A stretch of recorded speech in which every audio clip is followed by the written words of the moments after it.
The Science of Being Great by Wallace D. Wattles. Chapter 1. Any person may become great. There is a principle of power in every person. By the intelligent use and direction of this principle, man can develop his own mental faculties.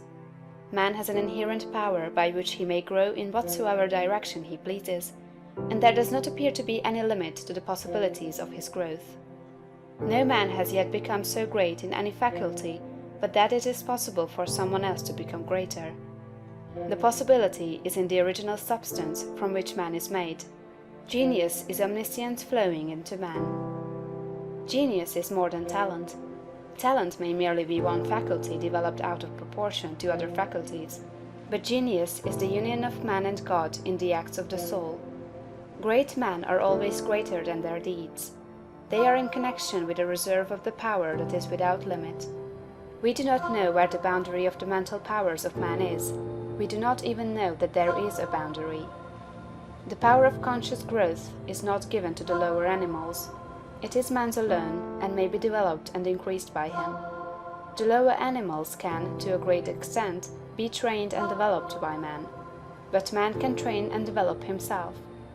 He alone has this power, and he has it to an apparently unlimited extent.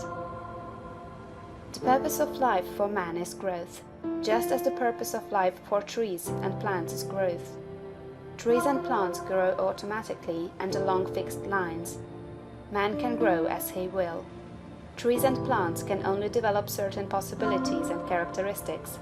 Man can develop any power, which is or has been shown by any person, anywhere. Nothing that is possible in spirit is impossible in flesh and blood. Nothing that man can think is impossible in action. Nothing that man can imagine is impossible of realization. Man is formed for growth, and he is under the necessity of growing. It is essential to his happiness that he should continuously advance. Life without progress becomes unendurable, and the person who ceases from growth must either become imbecile or insane. The greater and more harmonious and well-rounded his growth, the happier man will be. There is no possibility in any man that is not in every man. But if they proceed naturally, not two men will grow into the same thing or be alike. Every man comes into the world with a predisposition to grow along certain lines, and growth is easier for him along those lines than in any other way. This is a wise provision, for it gives endless variety. It is as if a gardener should throw all his bulbs into one basket. To the superficial observer, they would look alike, but growth reveals the tremendous difference. So of men and women, they are like a basket of bulbs. One may be a rose and add brightness and color to some dark corner of the world. One may be a lily and teach a lesson of love and purity to every eye that sees. One may be a climbing vine and hide the rugged outlines of some dark rock. One may be a great oak among whose boughs the birds shall nest and sing, and beneath whose shade the flocks shall rest at noon. But everyone will be something worthwhile, something rare, something perfect.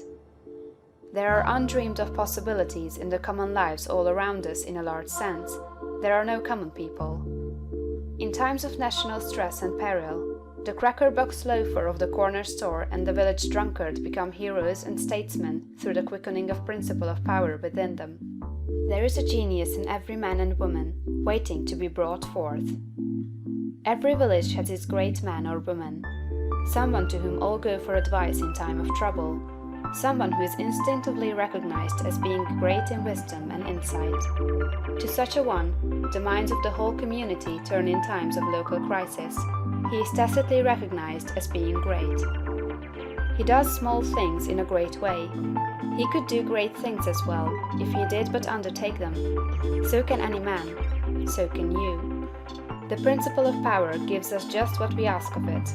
If we only undertake little things, it only gives us power for little things. But if we try to do great things in a great way, it gives us all the power there is. But beware of undertaking great things in a small way. Of that we shall speak farther on. There are two mental attitudes a man may take. One makes him like a football.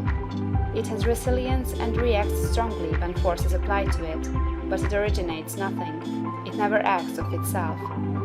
There is no power within it. Men of this type are controlled by circumstances and environment. Their destinies are decided by things external to themselves. The principle of power within them is never really active at all. They never speak or act from within. The other attitude makes man like a flowing spring. Power comes out from the center of him. He has within him a well of water springing up into everlasting life. He radiates force, highest felt by his environment. The principle of power in him is in constant action. He is self-active.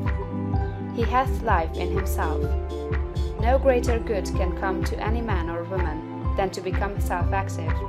All the experiences of life are designed by Providence to force men and women into self-activity, to compel them to cease being creatures of circumstances and master their environment. In his lowest stage, man is the child of chance and circumstance and the slave of fear. His acts are all reactions resulting from the impingement upon him of forces in his environment. He acts only as he is acted upon. He originates nothing. But the lowest savage has within him a principle of power sufficient to master all that he fears. And if he learns this and becomes self-active, he becomes as one of the gods. The awakening of the principle of power in man is the real conversion, the passing from death to life. It is when the dead hear the voice of the Son of Man and come forth and live.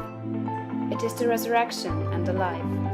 When it is awakened, man becomes a son of the highest, and all power is given to him in heaven and on earth. Nothing was ever in any man that is not in you.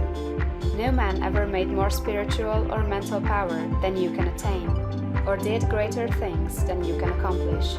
You can become what you want to be. End of chapter 1.